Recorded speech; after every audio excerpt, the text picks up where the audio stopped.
Nosso Lar, Chapter 37, A Lecture by the Minister. During the course of my duties the following day, I was greatly interested in attending a lecture by Minister Veneranda. Since I was aware that I needed permission to attend, I asked Tobias about it. These lectures, he said, are only attended by truly interested spirits. Our instructors can't afford to waste their time. Thus, you will be allowed to attend along with hundreds of other listeners from among the workers and patients of the Ministries of Regeneration and Assistance. With an encouraging gesture, he concluded, I hope you really enjoy it. I spent the day working hard. The contact with my mother and her beautiful remarks on the practice of good had filled my spirit with sublime peace.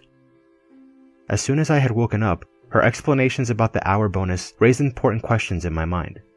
How could God possibly be concerned about hour bonus compensation? Wasn't the reckoning of time an attribute of a human or spirit administrator? Tobias, however, clarified my starving mind as it searched for understanding. Normally, it is the administrator's task to record workers' time on the job and to set measures of respect and consideration according to how much they deserve it. But as for the essential value of workers' accomplishments, only the divine powers can accurately calculate it. There are workers who devote 40 years to a special activity only to leave it with the same lack of knowledge as their first hour on the job, demonstrating that they have spent their time without the least bit of spiritual dedication. And there are people who have lived for 100 years but leave their earthly existence just as ignorant as they were during their childhood. Your mom's concept is really valuable, for it can be easily explained by considering the hours spent by both good and bad people. The former become springs of blessings from the eternal, while the latter are whips of torment and remorse as if they were accursed entities. Each child must settle his accounts with the Father according to that child's use of the opportunities to do good works. His explanation helped me to reflect on the value of time in every sense of the word. At the appointed time for the minister's lecture after evening prayer, I went with Narcissa and Salucio to the large nature hall. The green enclosure was a true wonder, and we sat comfortably on large grassy mounds.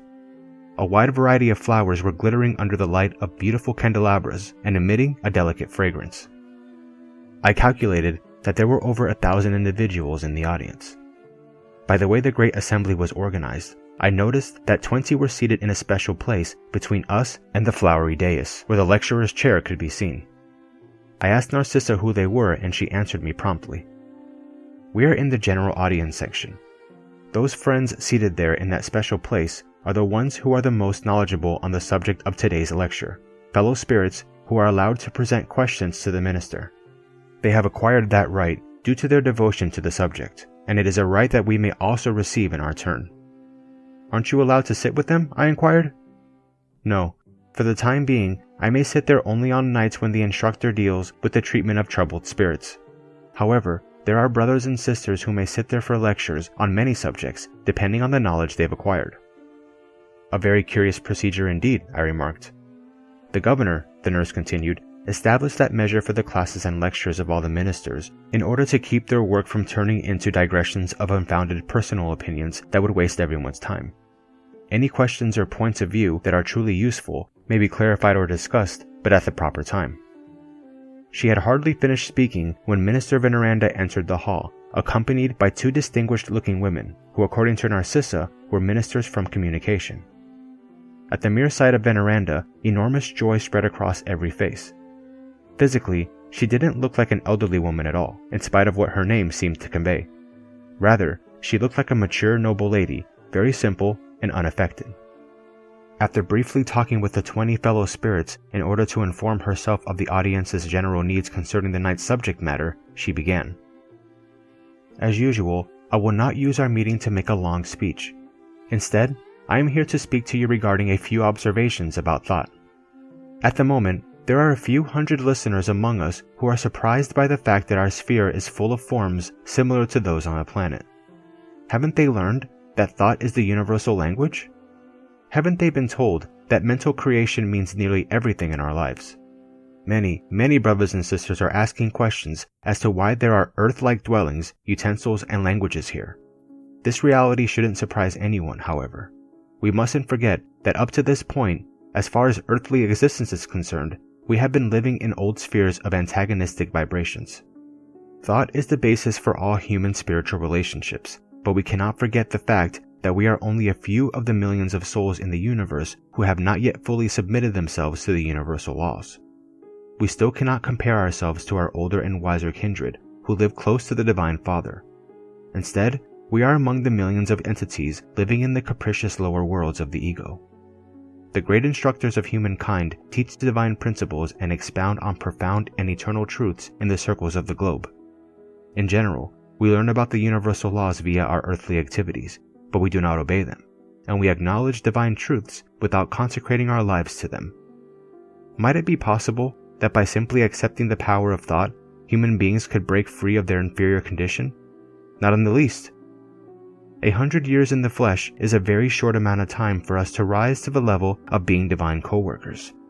During our earthly learning experience, we receive information about the power of the mind, but we forget that all our mental energies have been used for thousands of years on destructive mental creations that are harmful to others and ourselves. We take spiritualization courses in the various religious schools of the world, but we frequently act exclusively in the realm of paying lip service to what we learn. None can fulfill their duties with words alone, however. The Bible teaches us that the Lord of Life himself did not stop at mere words, but supplemented his creative work with actions. We all know that thought is an essential force, but we can't admit the fact that we have misused it for thousands of years. Now everybody knows that parents are obligated to nourish their own children. Likewise, each spirit is compelled to maintain and nourish its own creations. A criminal idea will produce mental creations of a like nature. A lofty principle will obey the same law. Let's look at a most ordinary symbol. After evaporating to great heights, water returns purified, carrying invigorating vital fluids either as life-giving dew or beneficial rain. If it remains in contact with Earth's impurities, however, it will become the habitation of destructive microorganisms. Thought is a living force everywhere. It is the creative atmosphere enveloping the Father and his children, the cause and the effects in the universal home. Through thought, human beings become angels on their way to heaven, or diabolical genii on their way to hell. Do you understand how important this is? Now, in evolved minds, both discarnate and incarnate, this mental exchange occurs without any need for forms, and it is important to point out that thought per se is the basis for all of the mind's silent messages on the marvelous planes of intuition among beings of all kinds. According to this principle, a spirit who may have lived exclusively in France can communicate thought to thought in Brazil without using a specific language, which in such a case will always be that of the receiver. But of course, it will also depend on them being perfectly attuned to each other. However, we are not yet within the spheres of absolute mental purity, where all creatures are perfectly attuned to one another. Here, we are attuned to one another in isolated groups, and we are compelled to carry out the transitory tasks of Earth so that we may return to earthly circles with a more evolved experience. Nosso Lar, therefore, as a transitory spirit city, is a blessing granted to us as an additional mercy, wherein a few may prepare themselves to ascend higher, while the majority may prepare to return to Earth in expiatory service. Let us all understand how great the laws of thought are, and strive to obey them from this day forward. After a long pause, the minister smiled at the audience and asked, "Are there any questions?" Soon thereafter, soft music filled the hall with sweet melodies. Veneranda stayed on for a while longer, displaying love and comprehension, refinement and wisdom. Without any formal gesture to indicate that her speech had ended, she closed the lecture with an amusing question. When at the sound of the usual music I saw my companions rising to leave, I was surprised and asked Narcissa, "What's going on? Is the meeting over?" The kind nurse explained with a smile, "That's typical of Minister Veneranda. She always finishes the lecture when we are most interested. She likes to say that the gospel lectures began with Jesus, but no one knows when and how they will end."